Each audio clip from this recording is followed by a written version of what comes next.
Hello everyone.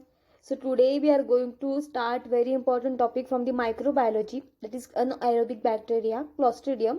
So it is very important topic and many questions can be asked on this topic. So please focus on this topic. It is very important topic. So let's start. So in this video we are going to discuss about only Clostridium perfringens, and in next lectures we will discuss about tetani and other types of Clostridium. So introduction. Remember guys, the points which I have highlighted are very important points, and MCQs can be asked on this point. So please focus on that points. So introduction. The genus Clostridium consists of gram-positive anaerobic spore-forming bacilli. So Clostridium is the bacteria.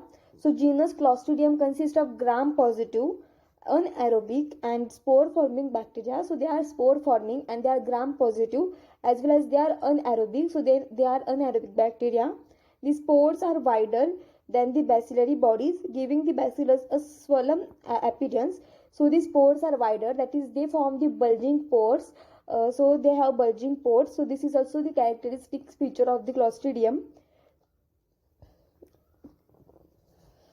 So clustered meaning the spindle. So they as they form the spore bulging pores which will look like the spindle. So they have the spindle shape. So we call this bacteria as Clostridium from the name cluster. The genus contains bacteria responsible for gas gangrene, food poisoning, and tetanus. So Clostridium genus Clostridium consists of various species. So Clostridium perfringens will cause gas gangrene, food poisoning. Clostridium tetani will cause the disease tetanus. So various diseases can be caused by this Clostridium genus. So remember that the genus contains bacteria responsible for gas gangrene, food poisoning, and tetanus. Some of the pathogens, for example, Clostridium perfringens and tetanus, are found normally in the human and animal intestine. So Clostridium perfringens and tetani are found in the human and animal intestines. Many species are pathogenic, but most are saprophytes found in the soil, water, and decomposing plants and animal matter. So they are mostly pathogenic, but some are saprophytic. Saprophytic means they will live on the dead and decayed matter. Intestinal Clostridia rapidly invade the blood and tissues of the host after death and initiate decomposition of the cadaver. So the Clostridia which are present in the intestine can invade the blood and tissues of the host after the death, and they can cause the decomposition of the cadaver. Some are of industrial importance and used for production of chemicals such as acetone and butanol. So Clostridium acetobutylicum is used for industrial purposes. So it can be used for production of chemicals like acetone and butanol. So this is the introduction of Clostridium. So important points are: they are gram positive, they are anaerobic, they are spore forming, they form bulging pores, hence they are known as Clostridium. The genus contains various bacteria, and they can cause gas gangrene, food poisoning. Some are pathogenic, and most of them are pathogenic, and some are saprophytic. And some bacteria are used have industrial importance, such as Clostridium acetobutylicum. So this is about the introduction. Now the morphology. The Clostridia are highly pleomorphic. Pleomorphic means they have various shapes and forms. So they are highly pleomorphic. They are gram positive and rod shaped. As Clostridium is the bacilli, Clostridium is not the cocci. Remember, Clostridium are the bacilli. So as they are bacilli means rod shape. So they have rod shape, and usually 3 to 8 into 4.4 to 1.2 micrometer in size. So size of these bacteria are 3 to 8 into 0.4 to 1.2 micrometer in size. In older cultures, cells are often gram variable. Long filaments and involution forms are common. So they have long filaments, and involution forms are common. Clostridia are motile and with peritrachate flagella. So remember these points: they are motile and they have peritrachate flagella. What do you mean by peritrachate flagella? Means flagella all around the body. So they have peritrachate flagella, with few exceptions such as Clostridium perfringens and tetani. So this is very important point, and this is differentiating point between Clostridium perfringens and other bacteria. So Clostridium perfringens and Clostridium tetani are non-motile. So remember this point. This is very important point. Clostridium perfringens and Clostridium tetani are non-motile, but other bacteria, other species of genus Clostridium are motile. Type 6 which are non-motile, and type 6 are also non-motile. Motility is slow and has been described as stately. So bacteria which are motile have stately motility, and their motility is very slow. Clostridium perfringens and Butyricum are capsulated, while others not. So generally Clostridium bacteria are not capsulated, but Clostridium perfringens and Clostridium Butyricum are the capsulated bacteria. So Clostridium perfringens is exception. So remember the name Clostridium perfringens. So they are non-motile, and they don't have any flagella, so they are non-motile. But and they have capsules, so they are capsulated bacteria. So this is about the morphology. So remember that they are pleomorphic. So they have various shapes and forms. They are gram positive. They are rod shaped bacilli. Generally they are motile with peritrachate flagella, but exceptions are Clostridium perfringens and Clostridium tetani, which are non-motile, and they don't have capsule, but mostly they don't have capsule. But Clostridium perfringens and Clostridium Butyricum are the exceptions. They are capsulated bacteria. So this is about the morphology and introduction. Now spores. Spore formation occurs with varying frequency in different species. Most spores being wider than the bacillary body. Some such as Clostridium sporogens sporulate readily, while others such as Clostridium perfringens do not do so inconstantly. Sporulation also takes place in the animal body. The shape and the position of the spores vary in different species, and these are used in identification of and classification of Clostridia. So Clostridia are the spore forming bacteria. So spore forming bacteria, some can sporulate readily, such as Clostridium sporogens, but Clostridium perfringens do sporulation inconstantly, and the shape and position of spore varies in different species, and these are used in the identification and classification of Clostridia. So this is very important question, is that which type of spore is present in which type of bacteria, which type of Clostridia species. So central or equatorial, giving bacillus a spindle shaped. Central and equatorial spore is present in Clostridium bifermentans. So this is the example of central and equatorial spores. That is the Clostridium bifermentans, that is central and equatorial spores. And subterminal, the bacillus appearing club shaped. Example, Clostridium perfringens. So subterminal spore is present in the Clostridium perfringens. So this is the subterminal spore, that is near the end, and these are just like club shaped. So Clostridium perfringens form club shaped subterminal spores. So remember that club shaped spores are formed by the Clostridium perfringens. Oval and terminal, resembling the tennis racket. So oval and terminal spore which will resemble like tennis racket. So this is the oval and terminal spore. It is just like the tennis racket, is present in the Clostridium tertium. And spherical and terminal, just like drumstick appearance, is present in Clostridium tetani. So this is just like the drumstick, and it is these spores are present in the Clostridium tetani. So these are very important MCQs. So remember that central and equatorial spores are present in Clostridium bifermentans, and this will look like this spindle shape. The subterminal spores are present in the Clostridium perfringens, appearing like the club shaped. Oval and terminal spores resembling tennis racket are present in Clostridium tertium, and spherical and terminal, giving drumstick appearance, are present in the Clostridium tetani. So this is very important MCQ, and you have to learn these points. These are very high ending points. So now the culture. Clostridia are anaerobic. So we know that these bacteria are anaerobic. The sensitivity to oxygen varies in different species. So some species are sensitive to oxygen, some are not sensitive to the oxygen. Some example Clostridium novi are exacting anaerobes and die on exposure to oxygen. So species like Clostridium novi, if exposed to the air, they will die. So small exposure to the air will make them sensitive. They will be sensitive to the oxygen and they will die. So they can't tolerate a little oxygen also. So while others like Clostridium histolyticum are aerotolerant and may even grow aerobically. So Clostridium histolyticum can grow in the aerobic condition also. So Clostridia are the anaerobic bacteria, but some are completely anaerobic and some are aerotolerant.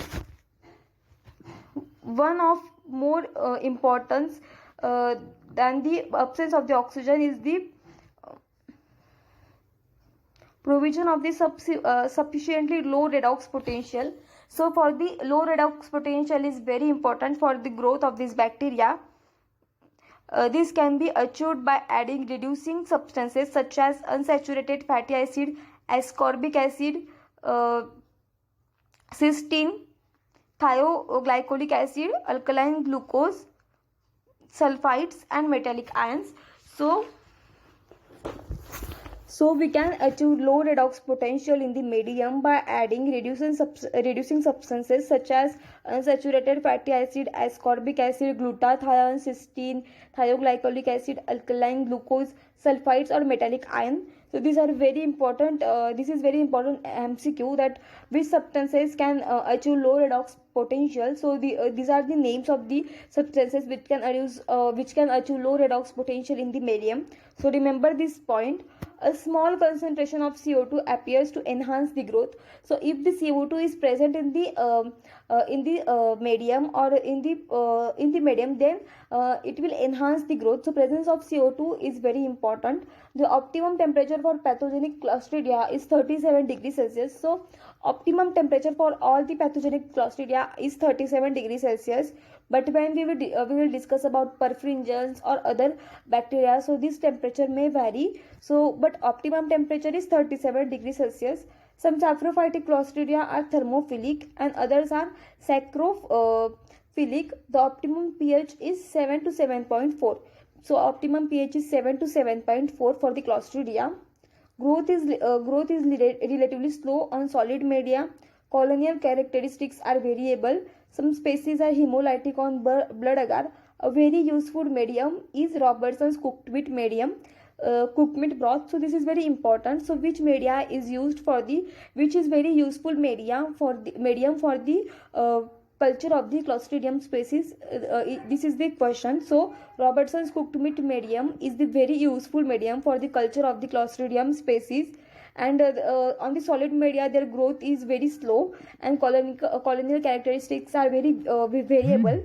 Some species are hemolytic on blood agar, and but the very useful medium is Robertson's cooked meat medium. So Robertson's cooked meat medium contains unsaturated fatty acids which take up the oxygen, the reaction being catalyzed by the hematine in the meat, and also sulfahydryl compounds which bring about reduced oxygen reduction potential.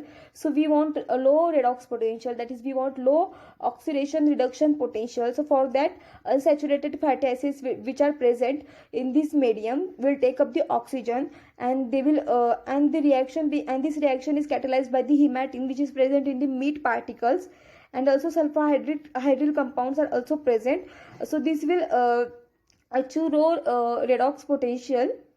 Clostridia grow in the medium, rendering the broth turbid. So their growth is turbid. So after their growth, we will show turbidity in this medium. Most species produce gas. So gas production is also there.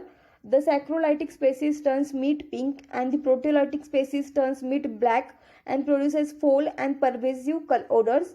So remember that this is very important MCQ. So if the saccharolytic means the bacteria which will break down the sugar particles, which will break down the carbohydrate, species will turn the meat pink, but the proteolytic bacteria which will break down the proteins will turn the meat particles black in color. and they will produce foul pervasive odors.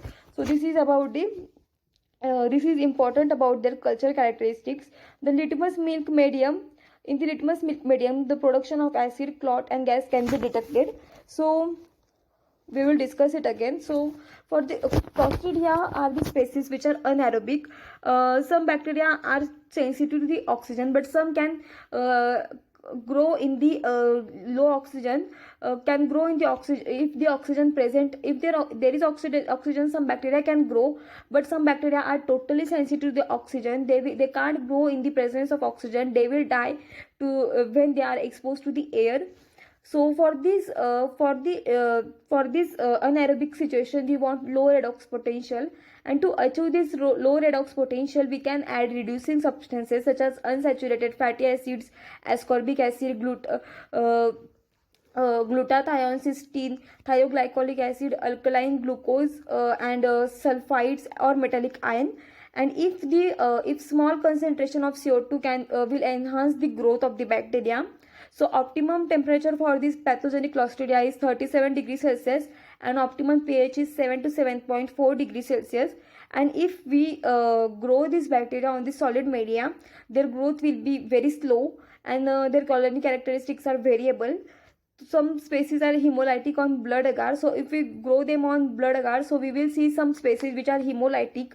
But very useful medium for this anaerobic bacteria is the Robertson's cooked meat broth, and this medium contains unsaturated fatty acids which will take up oxygen, and this reaction is catalyzed by the hematine which is present in the meat particles, and also sulfur hybrid compounds which will bring about reduction in the oxygen reduction potential. And this and we will see the growth of this bacteria, and if this bacteria grow on this medium, we will see turbidity in this medium, and most species will produce gas. And the saccharolytic species, that is species which will break down the carbohydrate, will turn meat pink, and if the proteolytic species are there, so they will turn meat particles black in color. So this is the difference. On this point, we will after the growth, we can see the color of the meat particles, and we will recognize that, we will appreciate that this bacteria is saccharolytic or proteolytic. And if we grow this bacteria on the litmus milk medium, they will produce acid, clot and gas will be detected. So this is about the culture characteristics. Now the resistance. The vegetative cells of Clostridia do not differ from those of non-sporing bacilli in their resistance to physical and chemical agents. The spore exhibit a pronounced but variable resistance to heat, drying and disinfectant. So these are the spore producing bacteria, and they are resistance to they show resistance to heat, drying and disinfectants. Spores of Clostridium botulinum survive boiling after 3 to 4 hours, and even at 105 degrees Celsius are not killed completely in less than 100 minutes. So if we will heat the Clostridium botulinum after 3 to 4 hours, and even at 105 degrees Celsius, they will not kill. So they are very resistant. They are very resistant bacteria. Spores of most strains of Clostridium perfringens are destroyed by boiling for less than 5 minutes, but spores of some type A strains that cause food poisoning survive for several hours. So if we will heat the Clostridium perfringens, they will not die. They will die within 5 minutes. But if these spores are of type 1 strain, that the strain which cause the food poisoning, they will not die within 5 minutes. They will live for several hours. Clostridium tetani spores persist for years in dried earth. So spores of the Clostridium tetani are very resistant spores. So they can survive for years in dried earth. Spores of some strains of Clostridium tetani resist boiling for 15 to 90 minutes, though in most cases they are destroyed within 5 minutes. All species are killed by autoclaving at 121 degrees Celsius for 20 minutes. So this is very important point. So genus Clostridia are very resistant bacteria. Clostridium perfringens can we can kill Clostridium pores of Clostridium perfringens within 5 minutes if we heat them. But the spores of the species like type A strain, which can cause food poisoning, cannot die within 5 minutes. They can die if we heat them for several hours. At the situation also they will not die. So they are very resistant spores, and Clostridium tetani have very resistant spores. These spores can survive for years in the dried earth, but all the species can be killed by autoclaving. So remember the name autoclaving, and the temperature for autoclaving is 21 degrees Celsius for 15 or 20 minutes. Pores are particularly resistant to phenolic disinfectants. So pores are also resistant to phenolic disinfectants. Formaldehyde is not very active, and spores may sometimes survive immersion in 2% solution for up to 5 days. Halogens are effective, and 1% aqueous iodine solutions kill pores within 3 hours. So we can use halogens and iodine. So 1% iodine can destroy spore within 3 hours.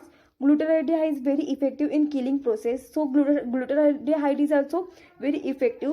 In general, Clostridia are susceptible to metronidazole, penicillin, cephalosporins, and chloramphenicol. So they are susceptible. That is, they can die with if we expose them to the metronidazole, penicillin, cephalosporin, and they are less susceptible to the tetracycline, and they are resistant to the aminoglycosides and quinols. So this is also important point.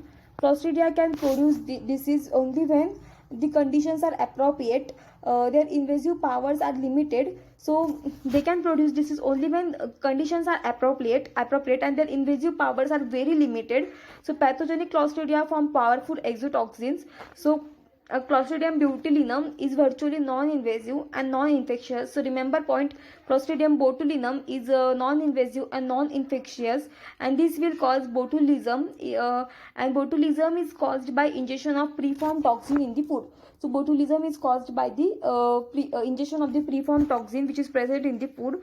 And Clostridium tetani has invasive property and is confined to primary sites of lodgement. So Clostridium botulinum has do not have any invasive property, but Clostridium tetani has invasive property, and this bacteria will confine to the primary site of the lodgement. Tetanus results from the action of potent exotoxin it produces. So tetanus results from the exotoxin which this bacteria will produce. And Clostridium perfringens, besides being toxigenic, also invasive and can spread along tissues and even cause septicemia.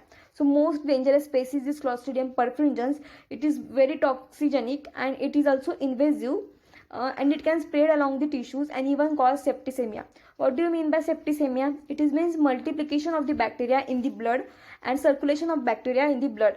So they can cause septicemia. So remember that Clostridium botulinum is non-invasive, non-infectious. Clostridium tetani is has invasive property. Clostridium perfringens has also invasive property, and it is also toxigenic. Now the classification of this species. Many methods have been adopted for classification of Clostridia.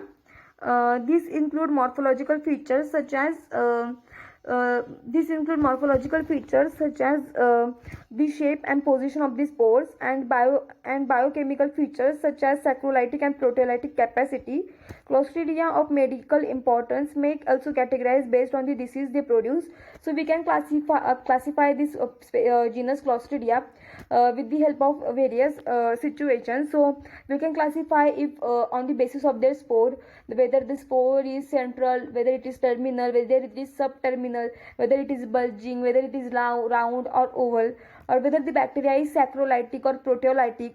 On the basis of this, we can also classify this bacteria, and we can also classify the bacteria on the basis of disease which they can produce. So we can classify the bacteria which cause gas gangrene is the Clostridium perfringens, bacteria which cause tetanus is the Clostridium tetani, bacteria which cause the botulinum is the Clostridium botulinum. So on the basis of the diseases which they can produce, we can classify them. So various classifications are there. So this is about the introductory part of the anaerobic bacteria Clostridium. They are gram-positive, anaerobic, spore-forming. They can form bulging pores, as they can form the spores, and the spores will look like the spindle. So we call them Clostridium, and the Clostridium is name derived from closter. They can cause various diseases like gas, gangrene, food poisoning, tetanus. Some species are pathogenic. Most species are pathogenic, but some are saprophytic. Some are used for industrial importance. Clostridia are pleomorphic, so they have various shapes and sizes. They are rod-shaped bacilli. They are generally motile with peritrachate flagella, and they show slow and stately motility. But the exceptions for this motility are Clostridium perfringens and Clostridium tetani. These are non-motile bacteria, and generally they are non-capsulated. But the exception for this is Clostridium perfringens and Clostridium butyricum are the capsulated bacteria, and they can form spore in unfavorable condition. So various spores are formed by them. So central and equatorial spore is formed by Clostridium bifermentans. Subterminal spores is formed by Clostridium perfringens. They will look like club shape. Oval and terminal spores resembling the tennis racket is formed by Clostridium tertium. Spherical and terminal spore giving drumstick appearance is formed by Clostridium tetani. And for cultural characteristics are they are anaerobic. Some bacteria are aerotolerant. Some can't tolerate the oxygen. Little oxygen, we can't expose them to little oxygen also, like the Clostridium novi. Clostridium histolyticum is the aerotolerant. For the growth of this bacteria, low redox potential is very important. So to achieve low redox potential, we can add reducing substances such as unsaturated fatty acids, ascorbic acid, glutathione, cysteine, thioglycolic acid, alkaline glucose, sulfides, and metallic ion. And the optimum temperature for this pathogenic bacteria is 37 degrees Celsius, and optimum pH is 7 to 7.4. On solid media, they will show slow growth, and their cultural characteristics variable.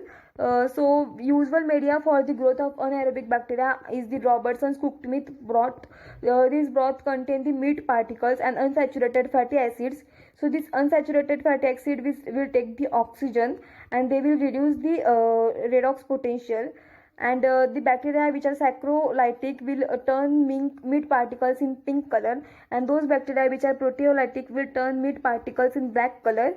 And on litmus medium we can also grow them, and on litmus medium they will produce acid, clot, and gas can be detected. And these bacteria are very resistant bacteria. Clostridium tetani is very resistant. These bacteria, spores of this bacteria can grow in earth for several years. Clostridium perfringens, if we heat Clostridium perfringens, they will die within 5 minutes. But if the spores of these Clostridium perfringens are pathogenic, that is, these spores can cause food poisoning, so they can't die within 5 minutes. And spores of the Clostridium botulinum are not destroyed easily, but all these species can be killed by autoclaving for 121 degrees at temperature 121 degrees Celsius for 15 to 20 minutes. And the spores are resistant to phenolic disinfectant, so we can use glutaraldehyde, we can use halogen to kill the spores. So they are extremely susceptible to the spores like glutaraldehyde. These spores are extremely susceptible to the glutaraldehyde, halogen. And these Clostridia are susceptible to metronidazole, penicillin, cephalosporin, chloramphenicol, and these are less susceptible to tetracycline, and these are resistant to the aminoglycosides and quinolines. And classification based on various types or various situations, we can classify these bacteria in various forms and various categories. So this is about the introduction of Clostridium bacteria, and in next lecture we will discuss about Clostridium perfringens. And if you are liking my videos, then please subscribe my channel, share my videos with your friends and family. Thank you so much.